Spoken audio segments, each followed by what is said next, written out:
Night for Tom Brady. He already has the most regular season wins in NFL history, but another win Sunday would make him the first quarterback to win 200 games, and he's not done yet. Manning, Favre, Elway, Marino, they're just getting smaller in the rearview mirror there on that graphic. Wow. So, D'Angelo, let's talk about this Chiefs defense. And with all of these injuries that they're dealing with, they already had issues before the injuries. Yeah. So what are they going to do against this Patriots offense that's had extra time to prepare? Pray. Pray. Pray is probably the only thing they can do that will help them. You talked about no Justin Houston, no Eric Berry. Yep. This Chiefs defense ranks dead last in the National Football League in total defense. And you want the GOAT to see this defense? They have been good, though, on third downs, 29%, which is second in the league. So, you know, they can get off the field. And so it's going to be interesting because I don't think the Chiefs defense can hang with the Patriots offense and vice versa. I don't think the Patriots defense can hang with the Chiefs offense. That's why this is must-see TV, because everyone wants to see touchdowns. They want to see offense.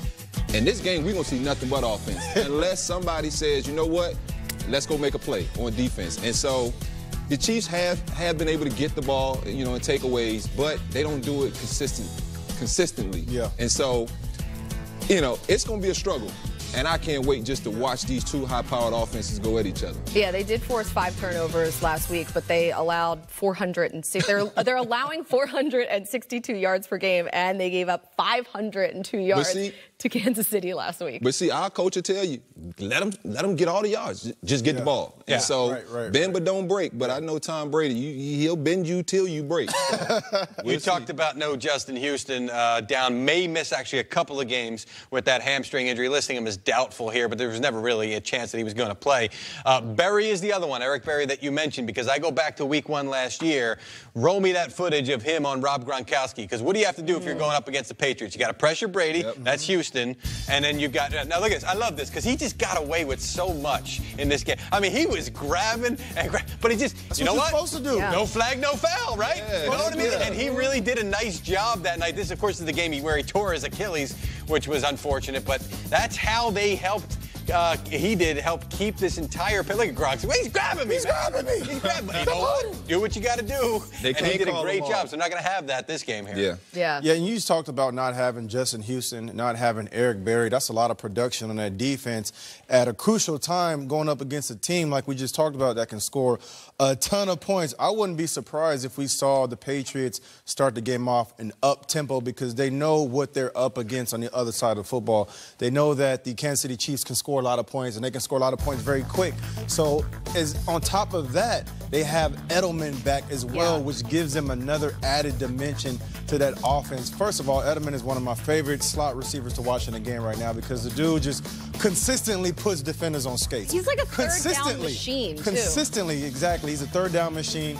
And the last game, when they played the Colts, they started out in 5 wides or 4 wides. They threw the first 2 plays, went to Edelman in the slot. So I wouldn't be surprised if we see a very similar game plan to that, because they know that sometimes the best offense is keeping that other offense off the field as long as possible. Yeah, and you have, not to mention Josh Gordon, who we saw score the touchdown last time they played the Patriots, or last time the Patriots played. Yeah, and you have Julian Edelman in his second game back, plus Josh Gordon, extra time to sort of work Josh into the game plan, and then as all of these injuries that we just talked about. Now, I will say, D Ford, he's having a career year right now, and you have defensive tackle Chris Jones, who has been having an under-the-radar season. Yes, he has. Good job, Colleen. Hey, so we got to give those guys some love, because it's not all terrible. Like, they just really need to come together, and the injuries aren't helping. But well, and that's what you need to do against Brady. Have the complete pass rush, where both of the ends, you force them to step up, and then your tackles hit them from the front, so you don't have the one Houston, but you could still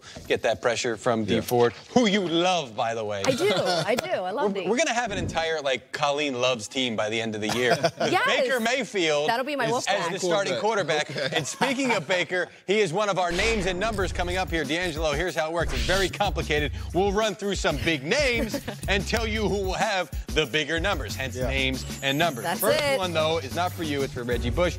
More passing yards, Patrick Mahomes or Tom Brady. That's what we're doing this morning? That's it. That's a tough one, man. Listen, Patrick Mahomes has played well on the road. He's thrown for a lot of yards, a lot of touchdowns. But Tom Brady is the GOAT. And you know what GOATs do when they come off of bye weeks? They throw for a lot of yards. Yeah. They throw for a lot of yards. So I'm going with Tom Brady on this one. We get corny up.